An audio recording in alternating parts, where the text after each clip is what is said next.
And so this nakshatra is Purva, Purva, and the second word is Phalguni, Phalguni.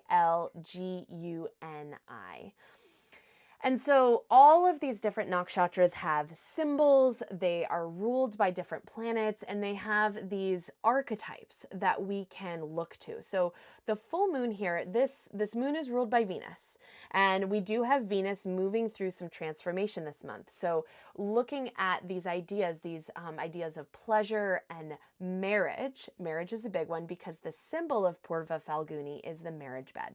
So symbol, and also like if you look at the actual constellation, the two nakshatras that are together, there's Purva Phalguni and Uttara Phalguni, and they're right next to each other, and they form the four posts of the marriage bed. And so, you know, in a more literal sense, a lot of the stories that we read about the Phalgunis are about marriages, right? We talked about, back in September, we talked about Shiva and Sati, remember? So Shiva and Sati, this is representing the masculine and the feminine. They're this great love story. Sati comes as, you know, the divine feminine, and she finds Shiva and they marry, and it's beautiful. But then Sati's father offends Shiva because he doesn't really like Shiva, and he doesn't invite him or the two of them to this fire ceremony. It's like a big deal. Then Sati goes and she's like, "Dad, how could you do this to me? Why would you, offend my husband?" And he's like, "Well, I don't really like him." And she was like, "Well, then I am going to immolate myself." So she burns herself in the sacrificial fire, and Shiva comes down and is pissed, right? This is like all this symbolic story. And so Shiva goes into this deep state of mourning, and he carries Sati's body all over the world, all over India. And it's said that Vishnu follows in his footsteps as he's walking, as he's grieving, and Vishnu helps lighten the load by shedding pieces of Sati's body each way. And every place where a part of her body fell was a site of one of the Shakti Peeths. So there are these temples all across India. So anyway, it's this great love story. And then what happens is that Parvati is born into the world, right? Shakti, or the divine feminine, is born back into the world, and Parvati finds Shiva. Shiva goes into this great deep meditation that no one can bring him out of except for Parvati. And then we have Parvati and Shiva. So Parvati is just the reincarnation of Sati. And so all of these stories have this vibration of this grand destiny, right? Sati was, destined to come into the world and then go back to the earth, right? That's actually when she came into this our incarnation. The deal was that, that Mother Nature, or that the divine feminine would not be placed below where it should be, right? It would be upheld. And then when she felt slighted, she was like, "Peace, I'm out of here." And so again, like Parvati coming back in and upholding these standards. And so there's this sense of grand destiny, and also this theme of reincarnation and of celebration, because there are the marriage bed. When we think about the marriage bed, when we think literally about that, that's a celebration. But we also need to remember this idea, this is a teaching of Venus. We are not subject to happiness only when we've found our life partner, right? Marriage on the outside is just an activity that we do as human beings. It's just a decision that we make, like, okay, I'm going to choose to learn about myself. And I'm specifically going to choose to learn about myself for the next however many years with this specific person, right? When you get married, those of you who are married, this is how it is, right? You choose to be with one person. Those of you who are in a relationship, you choose to be with this one person. Those of you who choose to get a roommate, right? You're choosing to grow and learn about yourself and this other person in a very intimate setting. And so when we look at the marriage bed as a symbol, truly as a symbol, it symbolizes wholeness within us. And so as we worked through class, as we worked through a kriya like Mahamaya, or a theme of abundance, what we're doing is we're reminding ourselves that we have it all. We have all of the energy. Energy can neither be created nor destroyed. We have it all within us, and we have everything that we need to do what we need to do right now. We don't have what we need to do what we need to do 5 years from now, because it's not 5 years from now. That's in the future. And so really sinking into that, that idea of both pleasure and enjoyment, but also not getting too wrapped up in the material of things, right? Oh, woe is me. I don't have the right business partner. I don't have the right lover or life partner, or this isn't working out, or whatever it is. So Venus is going through a lot of transformation. This entering into Pisces and going through Gandanta. This is like the ending of a chapter. Venus moves through the zodiac just like all the other planets. And so think about what you could let go of from those deep relationships that you're in. Also, there is the archetype that rules this nakshatra. His name is Bhaga, Bhaga. Bhaga. Bhaga is the god of love, marriage, and good fortune. So in these stories, Bhaga is sometimes depicted where instead of love, Bhaga falls into lust, right? Where we become obsessed with things outside of ourselves. Like I would say, even like 22-year-old me, I was obsessed with finding a husband.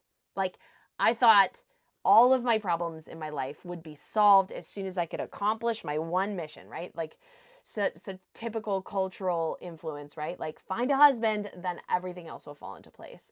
And I ended up finding a husband, and I ended up figuring out that it's just an opportunity to learn about myself, right? And it's a huge opportunity to continue learning and learning and learning. So we want to experience love with the people in our world. We are relational beings, but we do not want to fall into that trap of lust. So experience pleasure, experience the things that light you up, celebrate, right? Even with everything going on in the world today, you deserve to celebrate your successes. Celebrate how far you've come. Celebrate what needs celebrating in your life. Like I've been thinking so often, because those of you who know Darla, the queen of all of our sled dogs, she's the best. She had all of these surgeries at the end of the year, beginning of January. And I mean, we thought we were going to lose her like a couple times. And then I had to leave her. It was like so hard. And I looked at her so many times this week and just thought to myself, like, how much I love her. And how grateful I am that she's like physically like still here, and how lucky am I that she's going to continue to be here for as long as she's going to be here, until she decides to kick it, right? Because we're all dying, even Darla. Okay, so Bhaga, the point of that is that Bhaga's eyes were taken out by Shiva because he dropped into lust, right? So Bhaga is a god that he's the god of love and marriage and good fortune, but he doesn't have sight.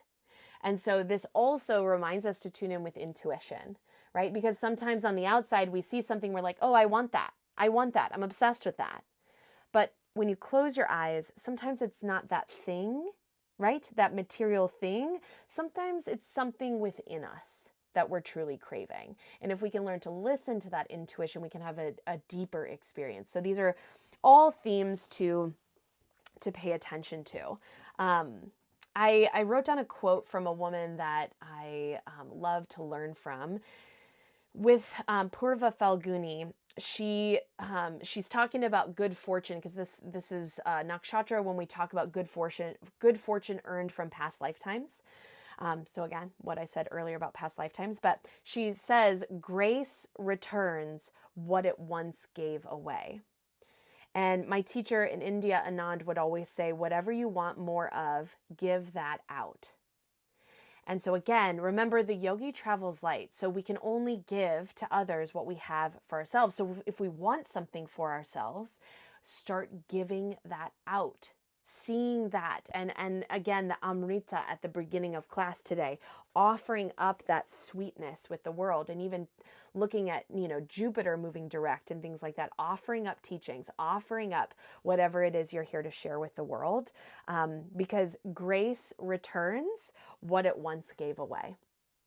And I just love that idea. And it is a little bit like the boomerang effect of karma. You start thinking about like, what comes around goes around. It doesn't have to be some sort of negative, like, ooh, what's in the shadows, what's going to come and get me, right? The good deeds, the things that you that you do without asking anything in return, those things come back around. Like they, the butterfly effect or whatever these words are that we have for things today. So general themes for our full moon in Purva Phalguni, things like ease and enjoyment, which again seem sometimes at odds with the chaos around us, but we are meant to enjoy life. We are meant to find joy. Okay? Even when our arms are screaming, maybe your arms weren't screaming in Grateful Heart meditation, but mine were, my shoulders were. And even with that, right, can we still have a grateful heart? Okay. Also, releasing this attachment to luck and things looking or feeling a certain way. Reflecting on your past lifetimes is another one here, as well as just releasing any guilt for enjoying what is in front of you, right? Enjoy the abundance that you have, even the food on your table, the fact that, I've got bundles of bananas downstairs that I need to put in the freezer and preserve because they're turning brown. How far did those bananas travel so that I could enjoy banana bread with some of my favorite humans up here, right? Like incredible. So not forgetting all the minutia of life that you can enjoy and tune in with the abundance. Okay.